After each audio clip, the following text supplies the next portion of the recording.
Alors, on va commencer.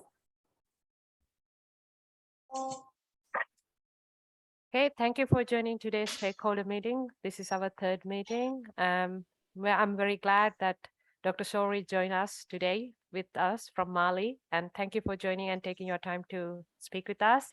So I'm inviting Mayavet to introduce BPRI very briefly to him. And after that, I'm inviting Dr. Sori to introduce himself and start his presentation.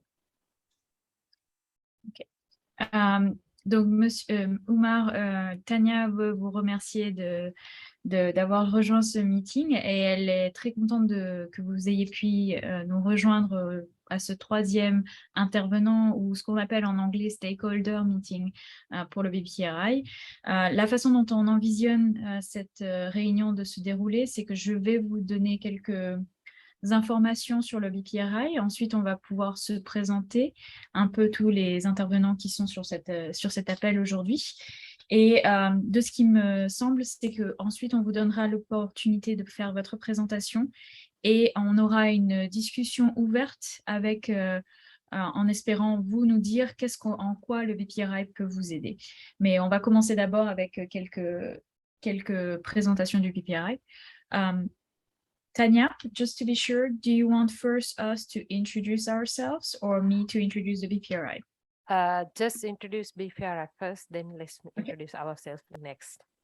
Ok, donc le BPRI est en fait un mot une abréviation qui veut dire l'Institut pour l'étude de la phénotypique, de la plasticité phénotypique comportementale. Voilà.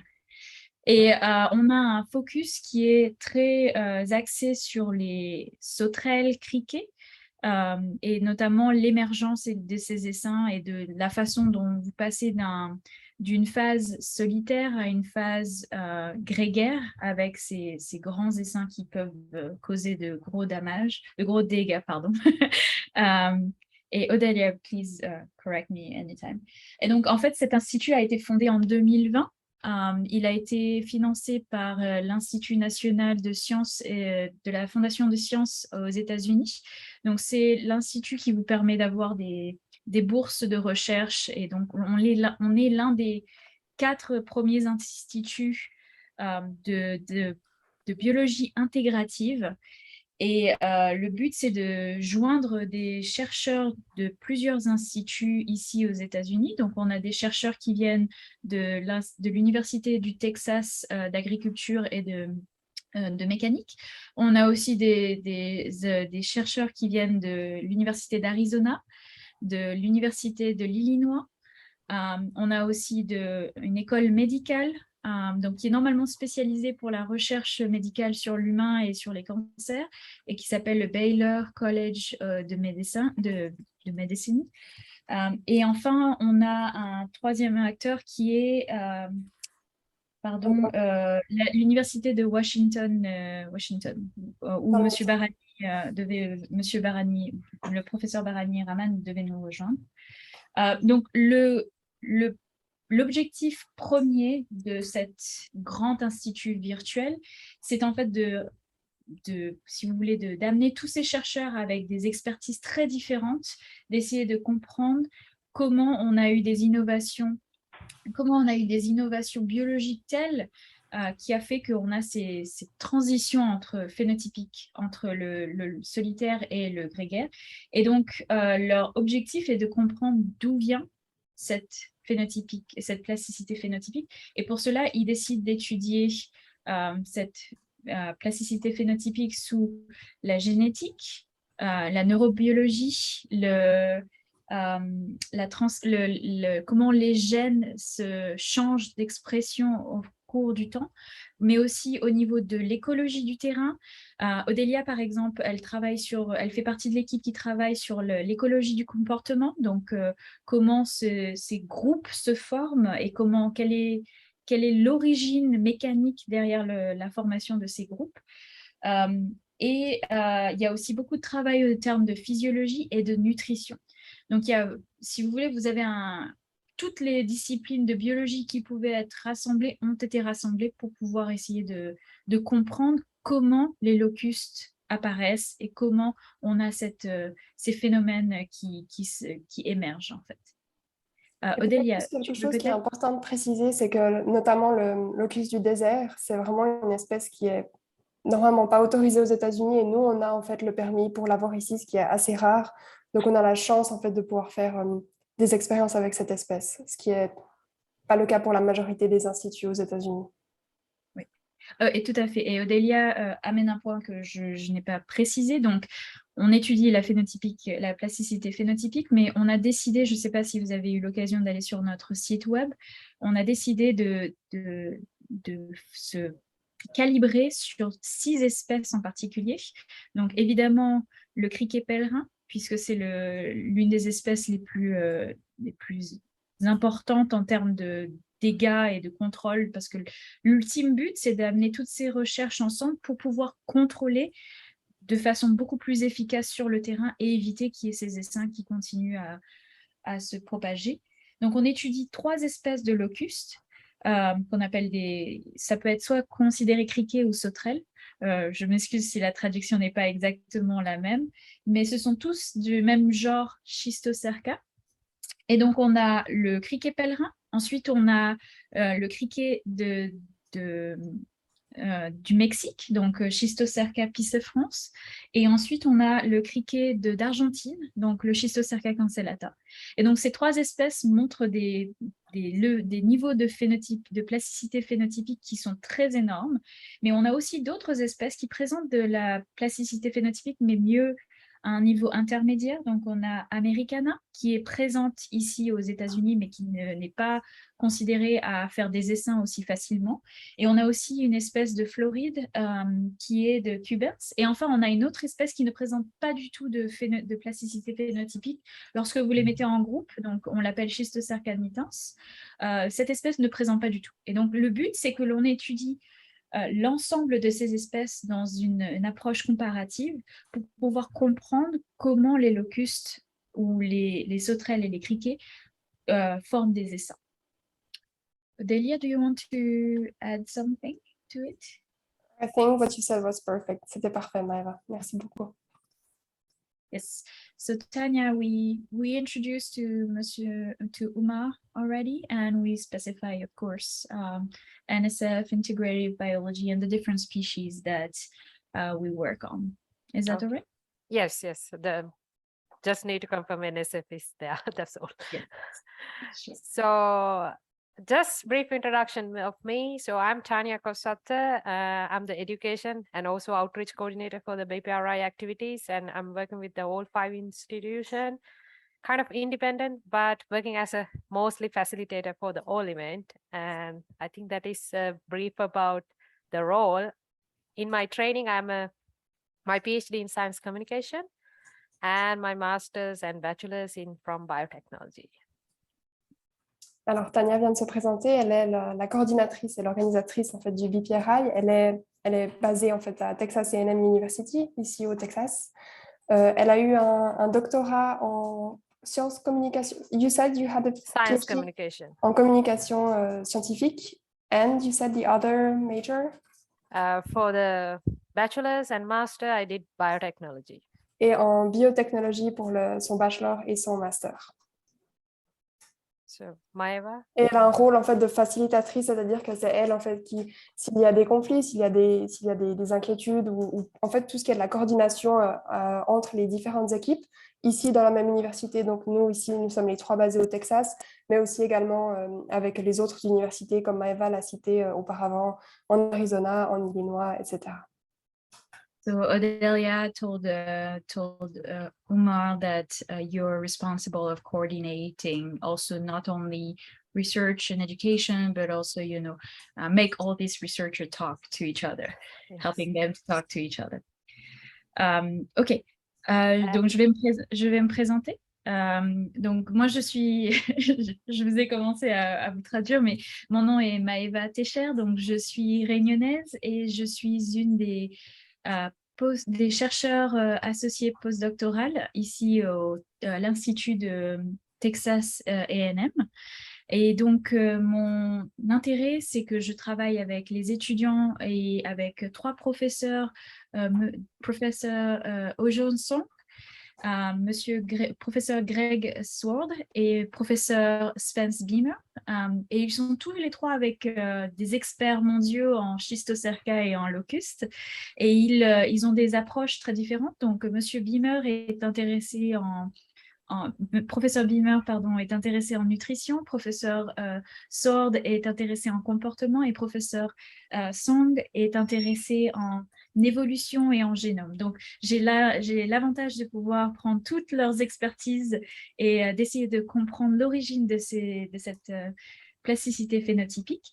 Et donc, mon rôle ici, c'est de travailler sur des expérimentations où je prends des différentes espèces de criquets ou de sauterelles et je les mets soit en phase solitaire, soit en phase grégaire et je vais pouvoir essayer de voir comment leur gène, l'expression de leur gène change au cours de la transition.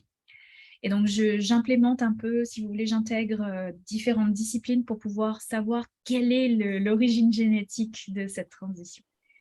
Odélia?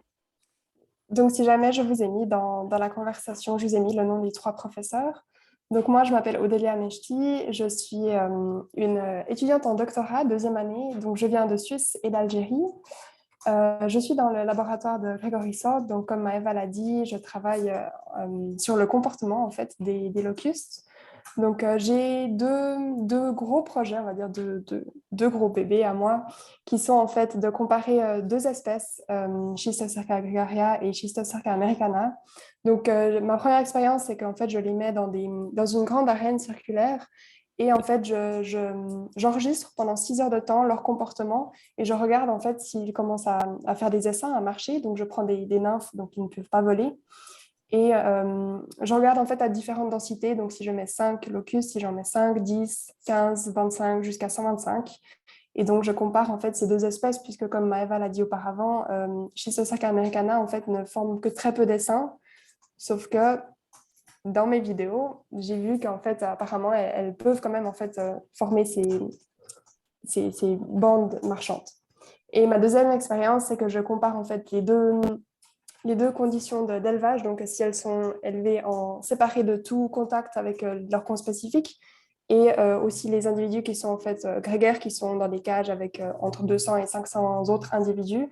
Et en fait, je les place dans une arène rectangulaire cette fois-ci, et je regarde, en ayant un stimulus d'un côté de l'arène, je regarde en fait si les nymphes que je place au milieu sont plus attirées vers leur con spécifique, ou si au contraire, elles vont en fait aller très loin de leur coin spécifique et vont en fait éviter tout contact visuel et aussi phéromonal. Donc voilà pour ma recherche. So Tanya, we just explained Dr. Umar because he asked me to call him Umar. To actually what is kind of the basis of our experiment, just like a big line, so he understands that Odelia is more behavioral and a more genetic based on evolution. Do you want us to ask him to introduce himself? Yes, and he can introduce himself and directly go to his presentation, whatever he like. Ok. Umar, donc Tania vient de nous dire que si cela vous va, vous pouvez maintenant vous présenter et directement passer à votre présentation si vous le souhaitez. Les autres professeurs risquent de nous rejoindre au milieu, donc ne vous inquiétez pas et vous pouvez continuer. Si vous pouvez juste faire parfois quelques pauses après vos phrases, comme ça on a le temps en fait de traduire pour Tania. Même si après je vais élaborer en fait un document en anglais, je vais écrire un document traduisant en fait les faits importants, juste comme ça Tania puisse être au courant. Merci tout le monde. Moi je suis Oumar Traoré. Je suis le directeur adjoint du Centre national de lutte. C'est une structure en charge de la lutte contre les fumées primaires sur l'étendue du territoire national.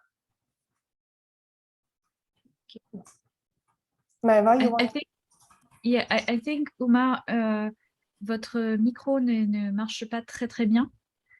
Est-ce qu'il est possible que vous puissiez soit le mettre plus fort ou soit plus près de vous? Il semble que ça coupe un petit peu. malheureusement. Ok, bon, peut-être je vais parler fort. Oui, c'est très bien. Là, c'est mieux. C'est Je bien vais mieux. parler fort. Je dis que je suis Oumar Traoré. Je Mhm. suis le directeur adjoint du Centre national de lutte contre le criquet pèlerin. Bon, à partir de la présentation des unes et des autres entraînements, je viens de me rendre compte que j'ai affaire avec des chercheurs. Vous êtes vraiment dans le monde de la recherche. Moi, je suis sur le monde opérationnel. Donc, notre service s'occupe du criquet pèlerin, la lutte contre le criquet sur toute l'étendue du territoire national. J'ai d'abord évolué en tant que prospecteur de la base du Gao, prospecteur. Donc, les gens qui avaient comme mission de faire la surveillance des aires et de l'habitat traditionnel du criquet pèlerin. C'est situé dans la zone septentrionale du pays, donc en dehors de toute zone de culture. Donc, le criquet est chez nous confiné dans le septentrion, dans la zone nord, où vraiment les cultures ne sont pas. Donc, notre mission, c'est maintenir le criquet confiné dans cette zone, dans son habitat traditionnel, afin que les cultures soient sauvées. Okay. Donc, moi, j'ai évolué dans la base d'intervention des Gao d'abord. Après, je suis venu à la direction comme chef du département des opérations techniques de lutte. Très bien. Et je suis maître prospecteur. Est-ce que je peux juste vous poser une toute petite question avant que Maëva traduise, si Maëva, tu allez-y. Vous parlez de la zone septentrionale du pays. Est-ce que vous pouvez préciser plus des régions ou des zones? Oui, la zone septentrionale du pays, c'est la zone, c'est l'habitat traditionnel qui est situé en dehors des zones de grande potentialité agricole, précisément dans les régions de Kidal, Tombouctou, région de Menaka et de Gao. Ce sont des zones qui constituent l'habitat traditionnel du criquet pèlerin. Merci beaucoup pour la précision. Donc, après cela, j'ai été directeur, chef de département des opérations techniques et maître prospecteur formé dans le cadre du CLC Pro, la commission de lutte contre le criquet pèlerin en région occidentale. Et il y a une commission de la FAO qui essaie quand même de gérer le criquet pèlerin afin de sauvegarder la sécurité alimentaire. Donc, dans toutes les zones à criquet, il y a des commissions en zone occidentale, une commission en zone centrale et une commission en Asie du Sud-Est. Donc, les zones à criquet sont vraiment ouvertes par ces commissions afin de pouvoir mener la lutte préventive, gérer le criquet dans sa zone traditionnelle. Okay. Très bien. Je vais essayer de traduire ça et je risque de vous demander quelques précisions si ça ne vous dérange pas. I think, je pense qu'il y a Dr. Britt Peterson qui nous rejoint. Peut-être on va lui demander de se présenter ensuite. Britt. Okay, so Umar Britt Peterson. Britt, do you want to shortly introduce yourselves before I translate Umar's introduction? Sure. I'm Britt Peterson. I'm a microbial ecologist, and I study insect gut bacteria. So I'm studying locust-associated gut bacteria as they relate to phase change. Alors, je vais vite vous présenter. Donc, voici Britt Peterson. C'est une écologiste microbiologiste. Donc, en fait, sa recherche se concentre sur l'étude des bactéries qui se trouvent dans le système intestinal, le système digestif des locustes. Et elle est l'un des professeurs principaux de cette bourse de recherche par le NSF. Donc, elle est aussi professeure à l'université de l'Illinois. Okay, so for our English speaker, I hope I will not be too bad in translation, but Umar Traoré just introduced himself. He is actually very familiar with researcher as he's working every day with them. And he is currently the co-director of the Center of Control and Management of Schistocerca gregaria of the desert locust here in Mali. And he is also head of the department of the control of the technical control of it. Odelia, please correct me if I'm wrong. But he was in this past, I don't know if the word is correct, but prospecting, like he was like a prospector.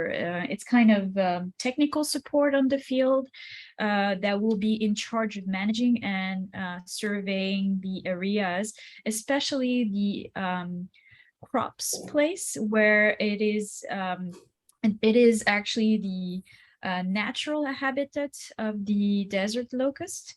And in particular, he has been working very hard in confining and maintaining these populations in the north area.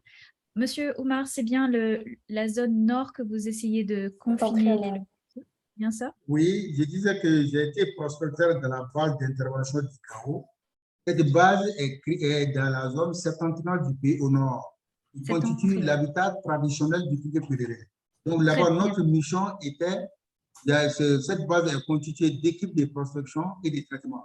Donc ils sont là-bas pour faire la surveillance continue de l'aire grégarienne, afin de maintenir le criquet confiné dans son habitat traditionnel en dehors des zones de culture. Donc c'est la mission de la base et des prospecteurs qui y sont. J'ai évolué là-bas et je disais que cette zone région, l'aire grégarienne, nous avons les régions de Kidal, majoritairement, les régions de Gao, les régions de Tombouctou, Ménaka, Kidal. Gao, Kidal, oui. Donc, après ça, j'ai été chef de département des opérations techniques et maître prospecteur. Les maîtres prospecteurs, nous sommes dans l'opérationnel. Ce sont des gens formés par la CELCETO et la commission FAO de lutte contre le criquet pèlerin en zone occidentale, afin de former les prospecteurs et les agents chargés de la communication pour maintenir le criquet, pour quand même mener la lutte contre le criquet pèlerin. Donc, dans ces cas, je forme les prospecteurs, j'élabore les thèmes de référence pour déterminer leurs besoins en formation, en équipement et les zones à prospecter dans le temps et dans l'espace. On définit ça et on cherche les moyens. Après ça, je suis venu aujourd'hui en tant que directeur adjoint. J'appuie le directeur dans le management et la recherche des moyens pour l'opérationnalisation du service. Donc, c'est les trois niveaux que j'ai eu. Enfin, je constate que moi, je suis dans l'opérationnel et vous êtes dans la recherche. Et puis, on n'appartient presque pas au même mandat. Oui. Mais ça ne nous empêche pas de communiquer. D'accord, on va communiquer. Et c'est très impressionnant votre parcours, Oumar. Laissez-moi juste traduire. Okay, so he started as prospection work in the north area. So in this north area, he was really working hard in maintaining and confining desert locusts in the traditional area and keeping the gregarious form low without them to go and touch the crop area, which are actually very important. I do not know how to translate the septentrional. Maybe Odelia can. I have it here. It's just northern. Stupid. Northern areas. It's just like very important apparently, and it's a connection between different regions that are like very agriculture intensive. And after that, he moved on to be head department against the control of locusts, and he was working with the FAO, which is the Foundation Agriculture Organization, and he was in charge of being sure that there was preventive management against the swarming and that we will have food security. For that, he will be technically controlling on the field, but he will be also training other people. And then later on, he moved to his current position where he is actually a co-director of the control center. And as he says, he is more a technical person with expertise. He knows how to work with researcher, but it is still 2 words apart for him. Is I that just right? I just want to add 2 things that I wrote. So he was first a prospector, and then he became the head of the direction. So now he's actually training people to become prospector, which is, I think, really interesting.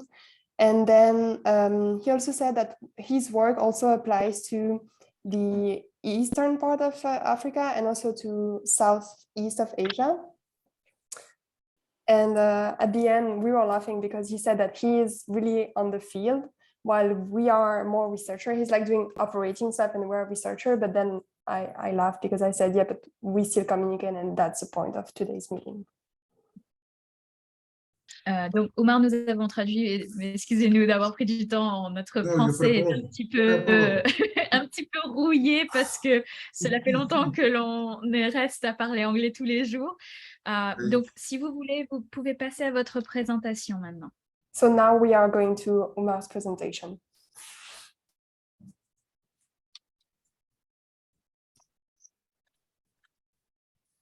Vous avez la parole, Omar. Bon, moi, ma présentation surtout pour porter sur ma personne, ce que j'ai fait dans la lutte contre le cricket pèlerin, l'évolution de ma carrière, mon évolution dans le domaine de la lutte. C'est ce que j'ai dit.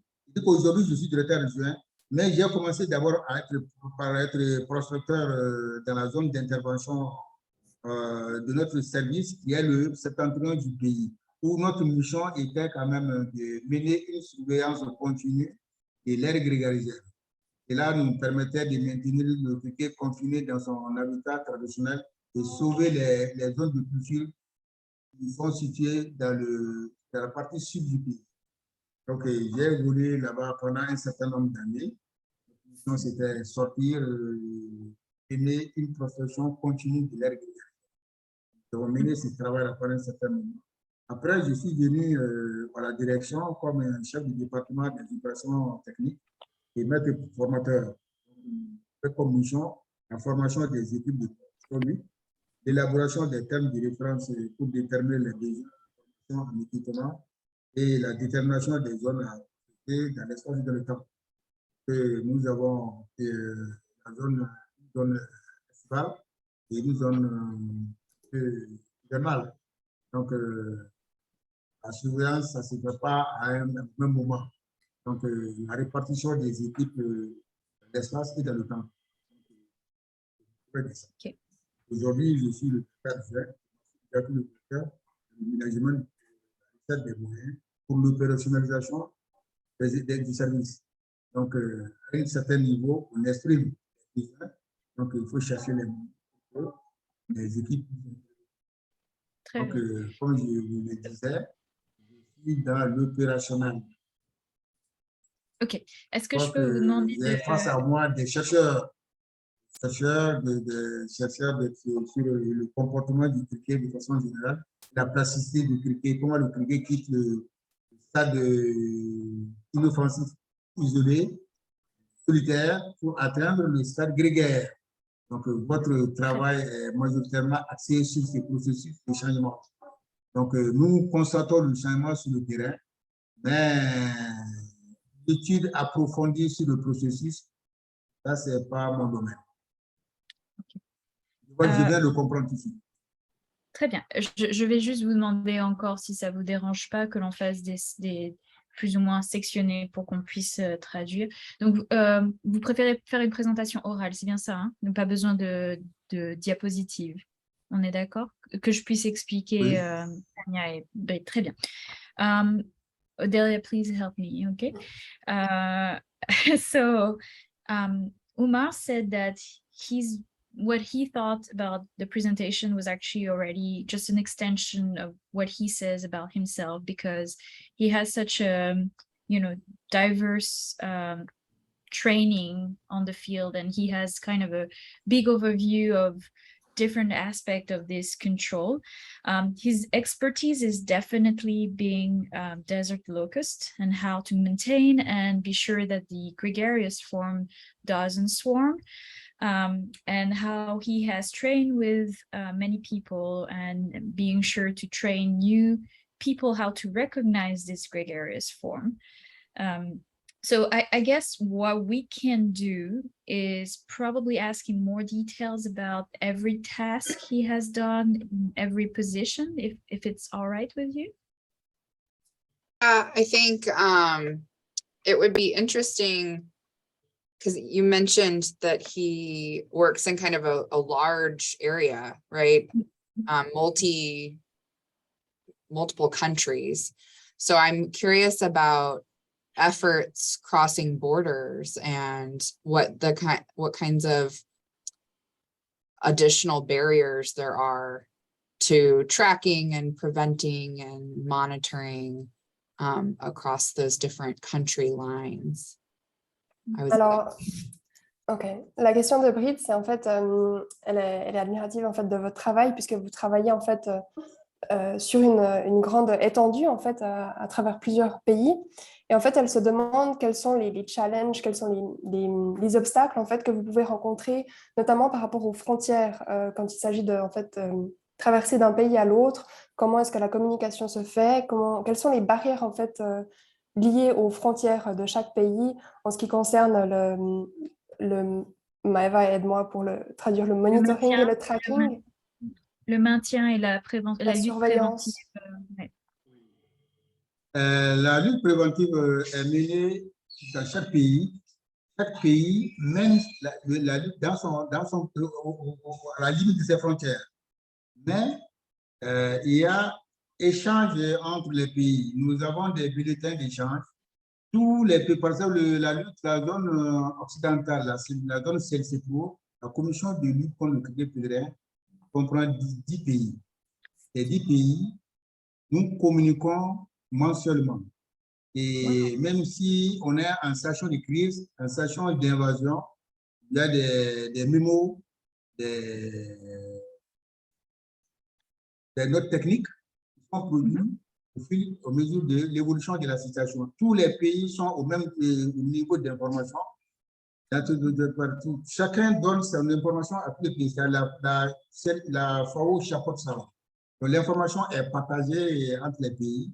Et au besoin, s'il y a quelque chose de traversé, ça ne pose pas de problème. Nous avons quand même accepté de mutualiser nos moyens pour faire face à un ennemi commun. Donc, parce que le cricket ne connaissant pas de frontières, il a fallu que nous essayions de mutualiser nos efforts afin de pouvoir gérer la situation. Donc, il n'y a pas de limite entre la lutte individuelle dans les pays, mais quand même, on envoie même des professions conjointes entre les pays pour pouvoir échanger des expériences entre nous. C'est remarquable. C'est remarquable. J'admire vraiment le fait que j'ai beaucoup aimé votre phrase quand vous disiez de mutualiser les efforts car les criquets ne connaissent pas de frontières. Maëva, si tu peux traduire ça en anglais, ça serait super. Oui, j'aime beaucoup aussi. Est-ce que je peux paradoxal, je vais vous donner par exemple, il y a des pays comme le Burkina Faso et le Sénégal et non pas d'air grégarienne, mais ils acceptent de cotiser, payer avec les pays de la ligne de front qui constituent le Mali, la Mauritanie, le Niger, le Tchad, et sont prêts à appuyer financièrement ces pays afin qu'ils puissent mener efficacement la lutte. Parce que quand ils réussissent dans la lutte préventive, et ils ne seront pas touchés. Parce qu'ils sont des zones d'invasion. Ils sont prêts à appuyer les pays de la ligne de front financièrement afin que le criquet ne les atteigne pas. Donc vraiment, ça c'est un engagement vraiment à saluer. Ouais, c'est franchement superbe. Est-ce que je peux juste vous demander un détail avant que je continue à traduire? Comment la communication se fait entre les différents pays? Est-ce que c'est de gouvernement à gouvernement ou est-ce que c'est une commission qui se fait tous ensemble? Nous avons les centres de lutte dans tous les pays. Ils sont en rapport directement avec la FAO. Donc, avec la CLCPRO, où on produit les messages sont disposés non seulement entre pays, mais aussi avec la CLCPRO et la FAO. Donc, nous avons un département de communication qui produit les documents. C'est les mémos. En cas de crise, les mémos, c'est à tout moment. ou bien des notes techniques, ou alors des bulletins mensuels qui sont produits, échangés, dispatchés entre les pays et avec la FAO. Donc, l'échange se fait à tous les niveaux. Chacun sait ce qui se passe dans le pays voisin. Très bien, merci beaucoup. Je vais essayer de traduire ça et Odélia va m'aider. So you were asking, Brit, about how do they deal with like the different country, and the most beautiful sentence Umar said is that there is a joint effort to fight and prevent swarming of the desert locust, as it doesn't know any borders.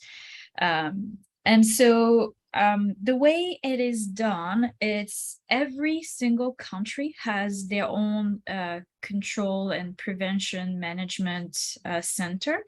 But there is some commission or some kind of organization, such as the Occidental one, which gather actually 10 countries differently, and they can communicate on a monthly basis. The way they are communicated to each other is either by urgent notes that can be like, you know, there is some swarm or gregarization area showing here, and then it will be like urgently dispatched throughout all the different centers via the communication team of each of these centers. And these notes are not only transmitted to the center of management and control, but they are also transmitted to the FAO at the same time. And there is actually various ways they are communicating. There is the monthly one, just to say, hey, this is the status. There is the urgent notes, and then there is more the technical notes. I guess it's more something where they're like sharing information.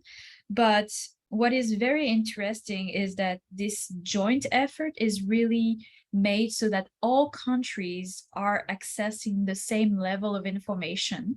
And this is super important in the sense that Mali is one of the regions where locusts will naturally gregarize, right? They will initiate this gregarization. But for example, Burkina Faso doesn't have such areas. So the locust doesn't naturally gregarize there, but Burkina Faso and other countries will be happy to financially support the control and the management, because they know that although they do not have such areas that will create gregarization swarming, if there is an invasion, they will be financially burdened, because as it says, locust doesn't know any borders. Odélia, do you want to add? Yeah, so he just mentioned that there are 10 countries who communicate mensually, so every month.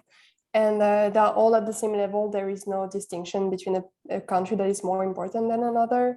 And he said that in case they need to cross the borders, there is no issue with that. They can just do it and they can meet. But they said that he said that usually they communicate through Maeva, how do you say bulletin in English? Documents. Bulletin is technical notes. Technical notes. Okay. Yeah, so, donc nous avons traduit cela. Merci beaucoup, Oumar. Vous pouvez continuer soit sur... vous pouvez par exemple expliquer les tâches que vous avez à ce moment en tant que directeur adjoint du centre de contrôle, ou on peut aussi demander et commencer la discussion ouverte avec les chercheurs. C'est celui qui vous convient le mieux. Oui, je peux je me disais qu'en fait, de chercheur, seulement comme j'avais dit à un niveau, il y a l'expression des besoins. Donc, au niveau de la direction, moi, j'appuie le traiteur dans le management général du service et dans la recherche des moyens pour le fonctionnement du service. Les besoins étant exprimés autour à certains niveaux, donc nous cherchons les moyens pour quand même rendre cette tâche opérationnelle. Okay. So I think he was explaining that his role right now is to make the link between the research and the service provided on the field, and to kind of find better ways of fighting. Am I not sure, Odélia? Is that right? I didn't get it. I think this is what it says. So I think he is open for question again, if you want. Si vous avez besoin d'amples informations, je suis à votre disposition. Très bien. Merci beaucoup, Omar. When we meet with, sorry, Brett. Go ahead. Oh, you can go ahead. You are leaving soon. Yeah, I have to leave for class, but I think he sits in a very important position. First of all, what he's described, the international collaboration is beautiful. Something that I think South America and Latin America could really use. I think that's a major hurdle for them. I guess because he sits at this critical juncture between researchers and field practitioners, what does he see as the biggest need? And I'm not sure if you've introduced him to what BPRI is all about. You have? Okay, good. And kind of follow that with, so what's the biggest need, and what, as basic scientists, should we have on our radar, or could we be paying attention to that could be something valuable to him and his collaborators? Alors, Britt est admirative en fait de votre discours, et elle trouve vraiment que vous êtes à une position très importante en fait, puisque vous êtes à la jonction entre les chercheurs et justement les personnes qui sont sur le terrain.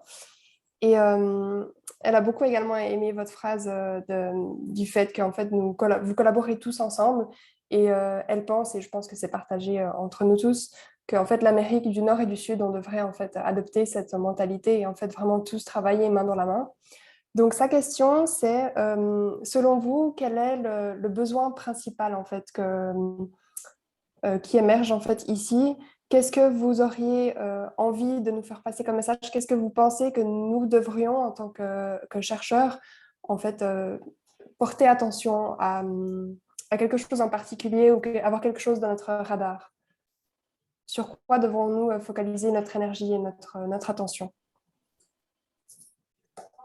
Bon, ces changements en phase de retour, le cliquer à la phase solitaire est vraiment inoffensif.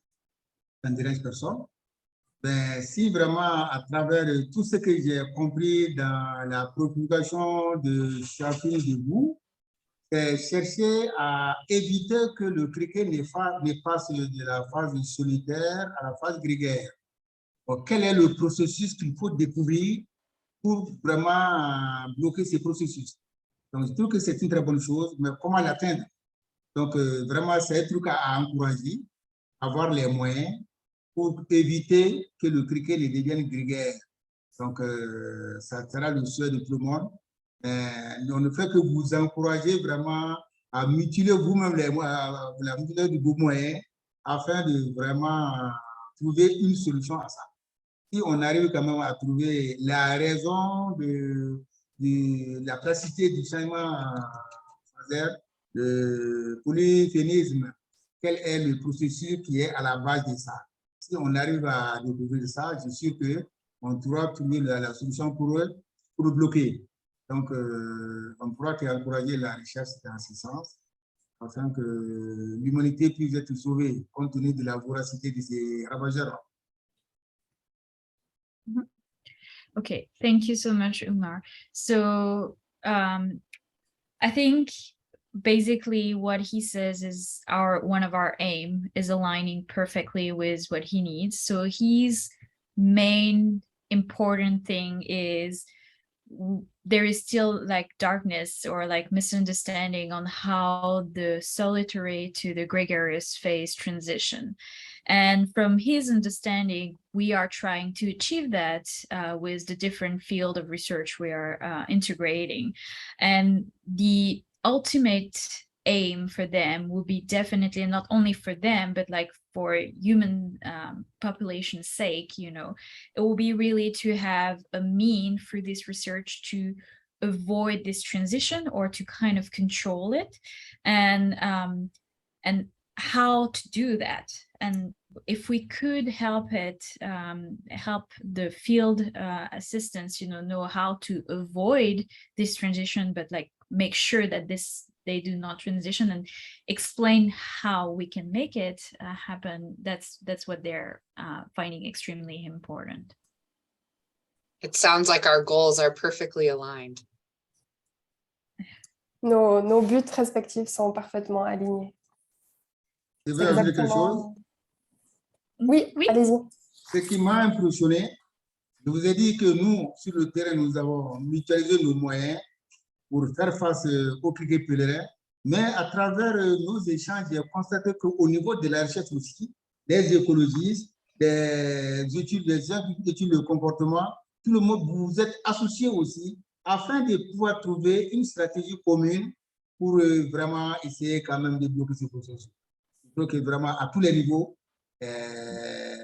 la mise des moyens ensemble est nécessaire.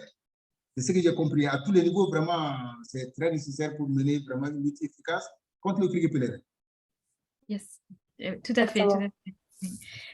Yes, so Umar wanted to add that he was saying that on the field there was joint effort, but from his understanding, he is also very impressed to see that us as part of BPRI, we have also joint effort to kind of tackle the same problem they are interested. And for example, he was impressed to see that, you know, behavioral ecology was actually joined with other type of research, and that we really put effort to, you know, effort and means and money to really investigate this problem. So if you guys are okay, I will actually tell him that our effort already like starting having these genomes that is available, and that here at Texas A&M, we are actually also looking at the origin genetics that we hope to be pinpointing very soon. Is that okay? Yeah, I think that's fine. I unfortunately am going to have to duck out, but make sure that he knows how much we appreciate his time and information. Yeah, thank you for joining. Thank you so much for translating. You're welcome. Do you want to translate it? Oui, alors Brit doit s'en aller parce qu'en fait, elle est également enseignante, donc elle doit aller donner une classe. Mais elle tenait vraiment à vous remercier. Elle apprécie vraiment votre effort pour être là aujourd'hui et votre effort que vous faites en fait dans la vie de tous les jours pour en fait lutter contre l'invasion du criquet. Elle a remercié beaucoup. Elle a remercié beaucoup. He said, "Thank you very much, Brit." Merci. Very much. So, Thank you very much. Donc, comme Brit va s'en aller, moi, je voulais vous donner quelques précisions. So, Brit, I'm going to explain him, so you can duck out if you want. Okay. Merci beaucoup. Parfait. Donc, comme Brit a dû partir, moi, je vais pouvoir vous donner un petit peu plus de perspective de ce qu'on fait avant qu'on puisse finir cet appel, mais aussi, n'hésitez pas à nous poser plus de questions. Donc, récemment, ici à l'Université de Texas A&M, avec les efforts de l'USDA aussi, que j'ai oublié de préciser auparavant. Donc, l'USDA, c'est je pense que vous êtes au courant, c'est l'agence de gouvernement ici pour le management de tout ce qui est agriculture aux États-Unis. Et ils sont aussi partenaires, évidemment, avec nous pour générer les génomes. Donc, l'un de nos premiers efforts, ça a été d'intégrer, de comprendre d'où vient cette transition de phase entre le solitaire et le grégaire, évidemment, puisque c'est un énorme problème. Et donc, l'une des choses que l'on a voulu faire, c'est de séquencer les génomes de ces différentes espèces de criquets.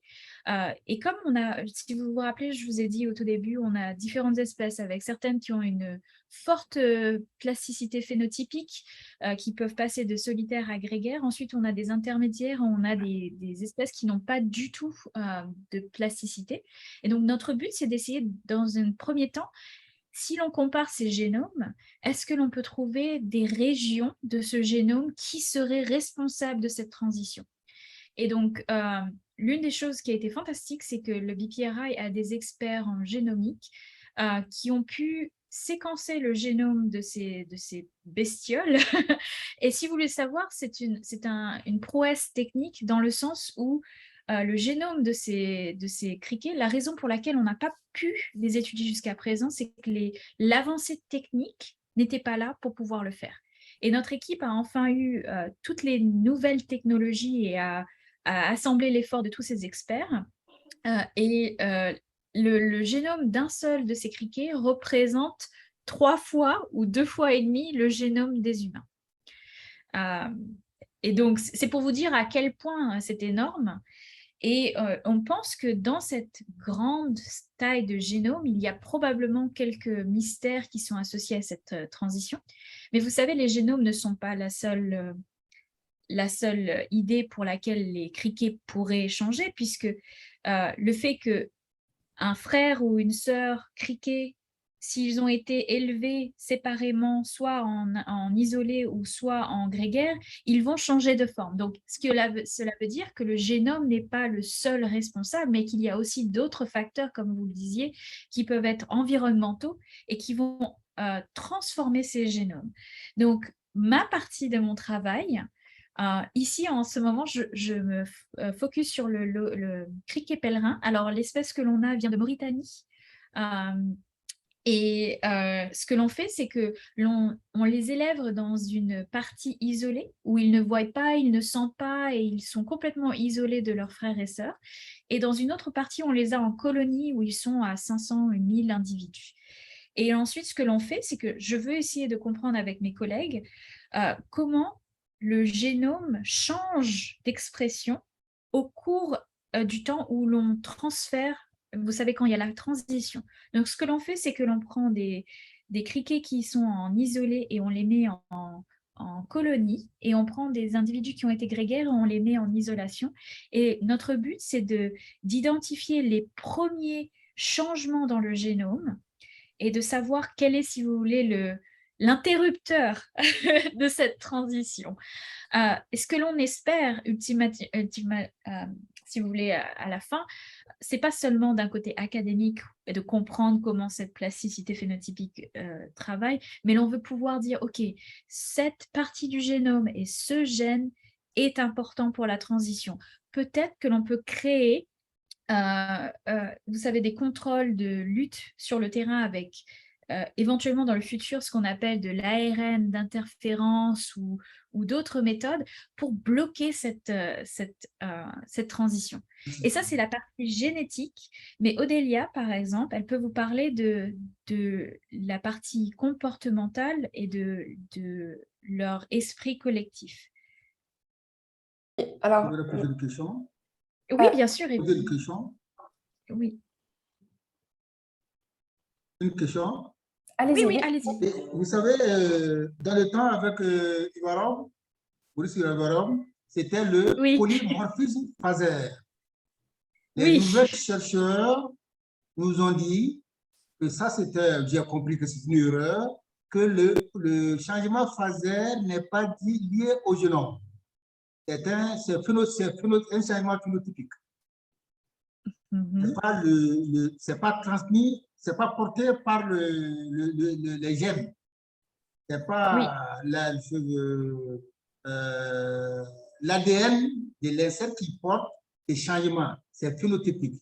C'est pourquoi on a parlé de polyphénisme. Donc, je vois dans votre intervention, vous êtes en train de travailler sur le génome. Ça veut dire que le problème est problème génétique. Or, dans les nouvelles, certaines chercheurs pensent que c'est phénotypique, que ce n'est pas porté par le génome. Vous comprenez ça?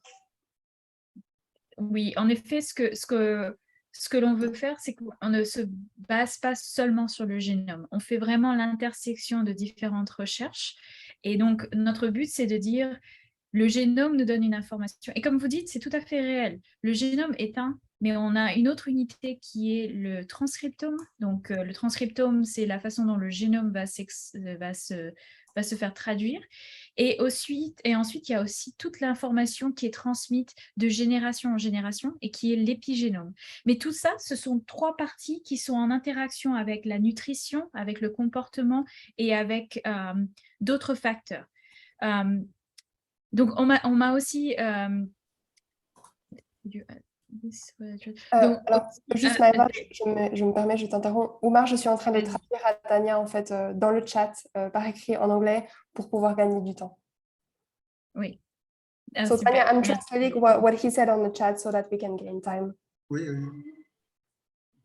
Yeah. Donc, en fait, Tania, donc, merci pour votre question. Et Tania nous demande, en question de temps pour pas vous prendre plus de temps, est-ce que vous avez des informations spécifiques que vous aimeriez recevoir de la recherche, en dehors évidemment de savoir comment le criquet change de phase? Par exemple, le premier meeting des intervenants stakeholders, ils ont trouvé qu'ils avaient besoin d'informations biologiques sur cette transition, et notamment au niveau de la phase du deuxième instar, de la deuxième phase larvaire. Et où est-ce que vous pensez que il y a d'autres régions qui sont plus importantes pour vous? Est-ce qu'il y a vraiment des côtés spécifiques que vous identifiez?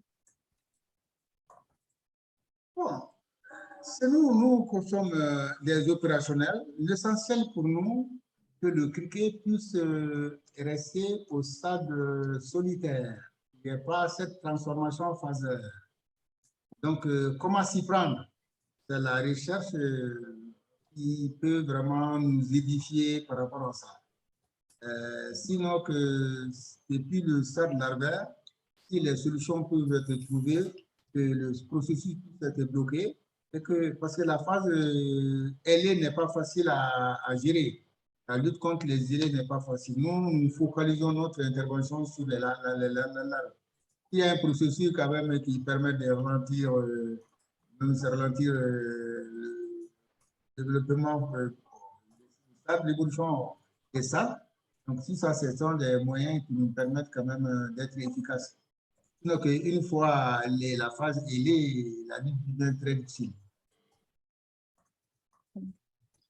Donc, par exemple, avoir des informations telles que sur le niveau de densité minimale ou à quelle phase larvaire ce changement se fait, ou quelles sont toutes les conditions requises, quelles que soient ces conditions, que ce soit comportementales, nutritionnelles ou environnementales, c'est quelque chose qui vous intéresse.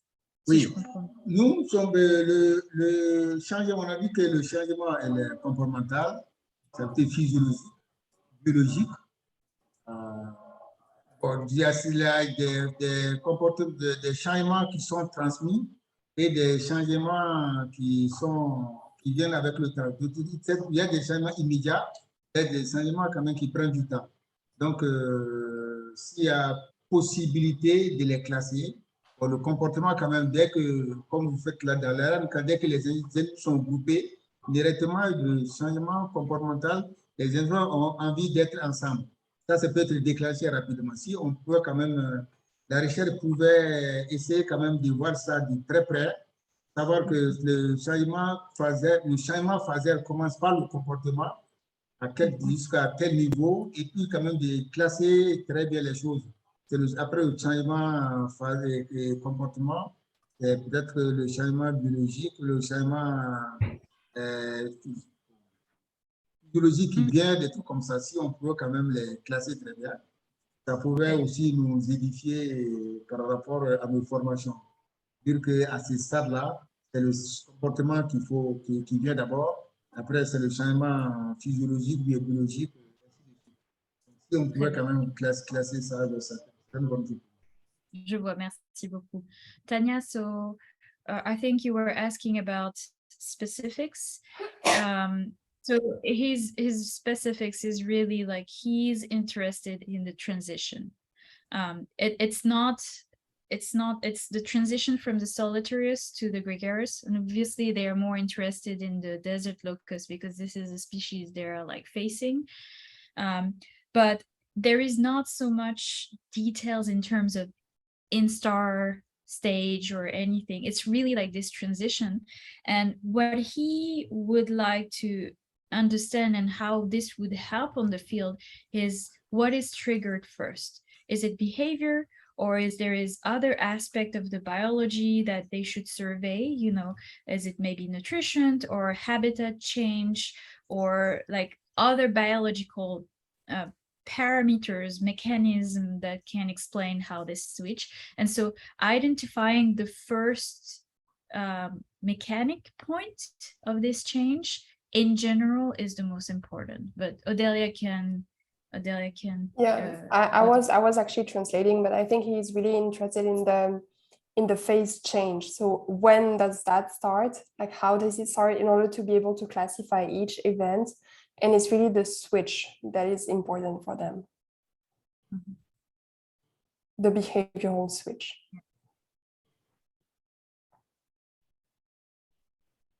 Tanya, do you have a question for Uma? No, I think that's the question that I sent, because we asked same question from each stakeholders, because we need to, at the end, we would like to summarize it. So I think acknowledging his time, I don't like to take him more time, so we can stop in here.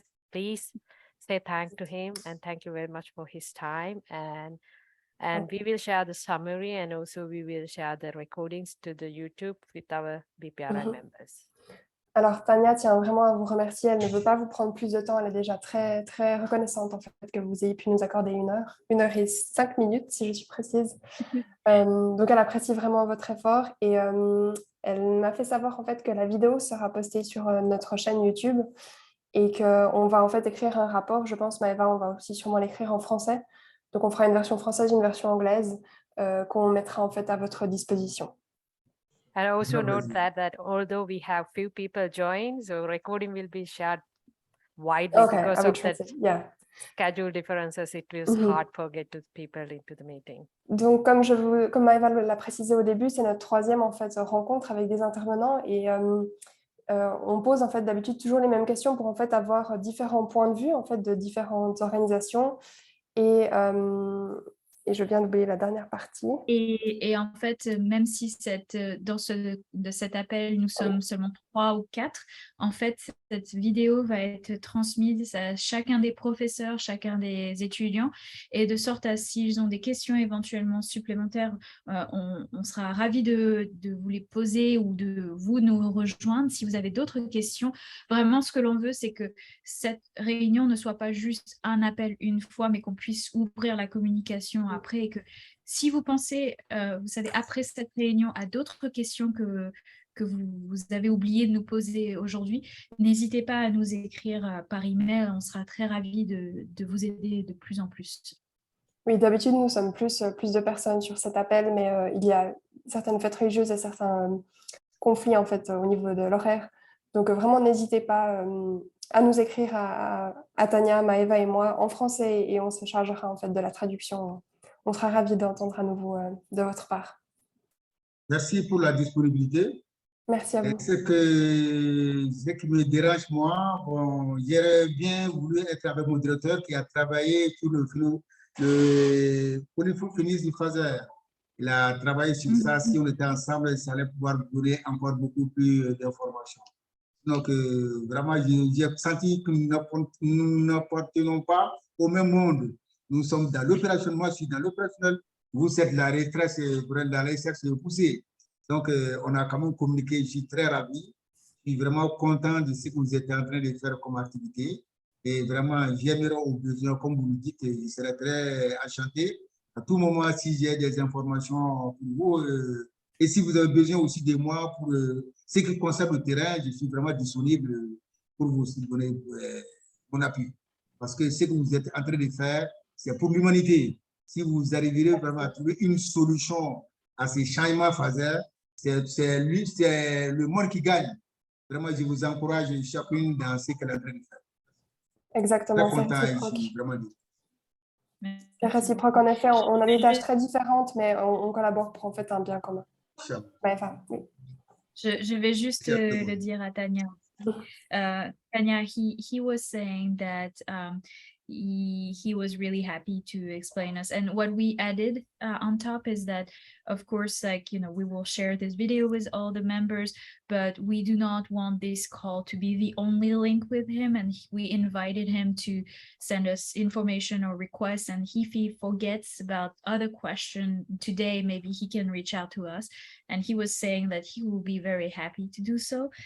He was saying the only thing that he was a bit sad about today is that he couldn't have his director coming with us, because his director would have other kind of information and would have been more leveled up with our expectation. But I think Odelia tried to tell him that what we wanted is actually hear all the different perspectives. So we do not want to have only someone who understands the research. Yes, yes, yes.